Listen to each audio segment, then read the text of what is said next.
may bagong exhibit dun sa Science Museum. Punta tayo doon, mag-enjoy ka.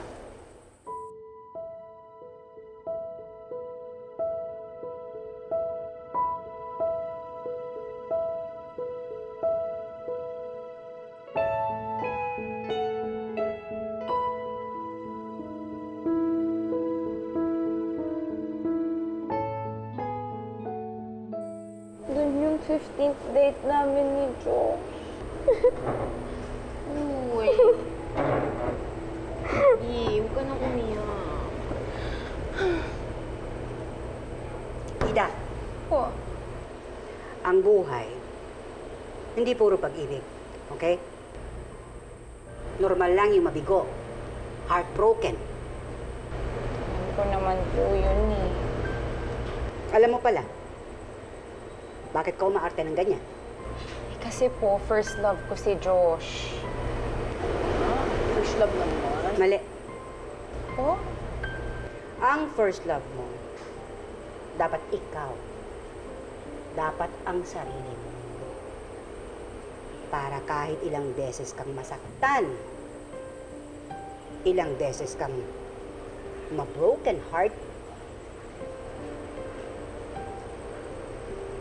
you will remain strong because you believe in you. Lodi! Love it. Singles for the win. Singles for the Boss Hart, dapat dun po kay Ida, maging single na lang siya forever. Kawawa naman yung magiging boyfriend niya. Grabe siya mag-beast mode. Nakakatakot. Alam ko. Nire-review ko na yung report mo. So, Boss Hart, pwede na po ako mag-move on? No. Kailangan mong tulungan si Ida na makahanap ng kamatch. Bakit po? Because it's your job. Boss Hart, maghahanap na lang ako ng ibang couples na ima-match. Please po. No. Hindi pwede. You should always take responsibility for your actions. Hindi ko naman kontrolado yung feelings ni Josh. At kahit pinana ko na siya, kung talagang mahal niyo si Ida, hindi naman siya magkakaroon ng feelings sa other girl na yun. Oh, edi all the more reasons na kailangan mong pagbutihan next time. So, your mission now, hanapan pa rin si Ida ng lalaking hindi siya sasaktan.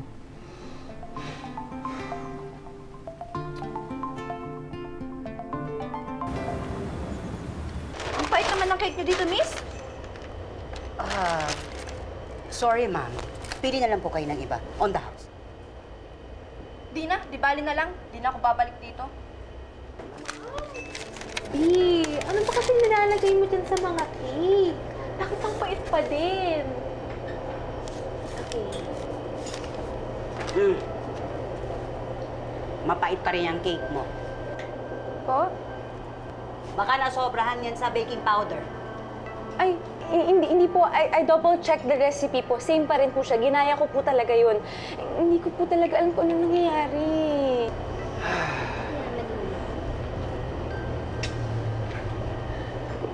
Bitter ka. Kaya bitter din yung binibake mong cake. Ikaw na naman. Naghahanap ka talaga ng away eh, no?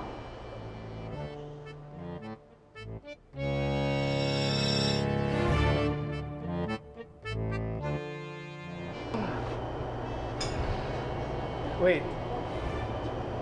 I want to help you. At ano naman yung matutulong mo sa akin, ha? Tutulungan kita mag-move on. By tutulungang mag-move on,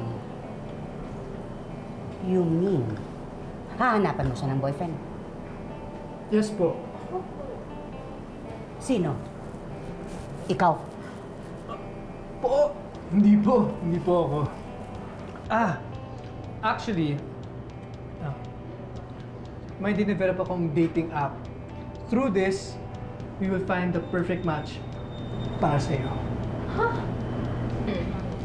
Ngayon ko na makita tong app na to, Baka scam yan, ha? Hindi po. Bago lang kasi to. Tsaka hindi pa available sa lahat. Hindi ko kailangan yan. Dahil alam ko kung sino yung mahal ko, yung gusto ko. Si Josh pa rin? Paano mo nalaman na si Josh yung naisip ko? Kasi sa facial expression mo, halatang hindi ka pa nakapag-move on sa ex mo. Ikaw, ha? Sinabihan na kita. Di ka pa rin nakinig. Sorry na, tita. Hindi ko lang po kasi talaga mapigilan eh. Yan. Tingnan mo. 0% match. Kayo ni Josh. Eh, wala akong pakialam. I will give it one more try.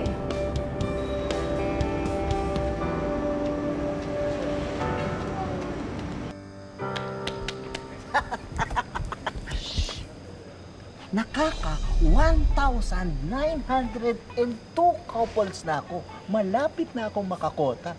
Kaya sumuko ka na. Sumuko ka.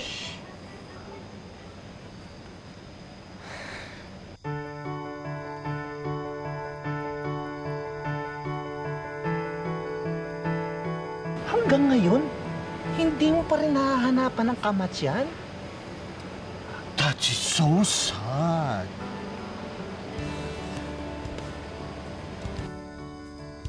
Ida, Thank you for coming. Please sit. Akala ko magno-no ka eh. Ito ba yung sorry gift mo para sa akin? Ito naman, di mo naman kailangan gawin yun eh. Kasi... hindi, actually, babalik ko lang yung mga regalo mo sa akin. I'm sorry, Ida, pero I found someone else.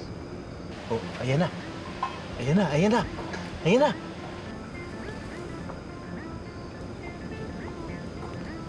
Babe? Let's go. Tara. Ida, we'll go ahead. Ang playboy talaga yan. Eh, ibang na naman kasamang babae. Eh, hindi yan yung minatch ko eh. Ay, si Kuya Bad.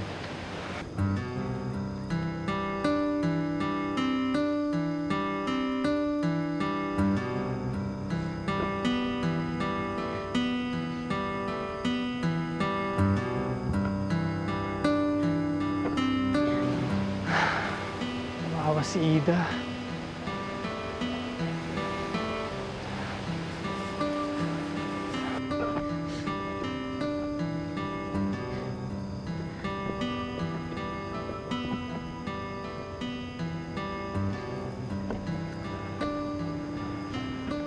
Ida, okay ka lang? Can you just please leave me alone? Ida, nag-promise ako sa'yo. Tutulungan kita mag-move on. Kaya hindi ako titigil hanggang hindi ko nagagawa yun. Look! Ang dami mong guys pwede i-date. Hindi lang sila 100% compatible, pero pwede tumaas yung compatibility. You just have to get to know each other more. Ano ba? Kaka-break pa nga lang namin ni Josh, oh. Kasi na-expect mo na makipag-date sa iba agad-agad? Yung phone ko. Ito bro. Sino ka? Friend ko. Friend ko lang. Ang friend, ang cute mo naman. Wala lang yun. Ako yung future boyfriend ni Ida. Diba?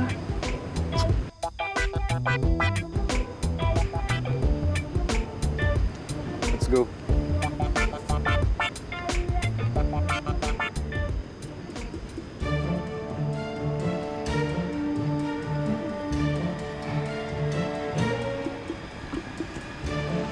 Okay, Cupids, just take care, okay? Go ahead.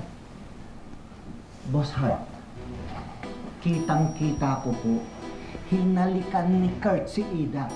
And I believe that is against the rules. Boss Hart, ginawa ko lang po yun para tulungan si Ida. Ayoko naman siya magmukhang pathetic sa harap ng playboy na ex niya. Sure ka ba na yun lang ang reason mo? Promise po, Boss Heart. Good. And may I remind you, bawal kang ma-inlove kay Ida. Hindi ako ma-in love kay Ida. Ever.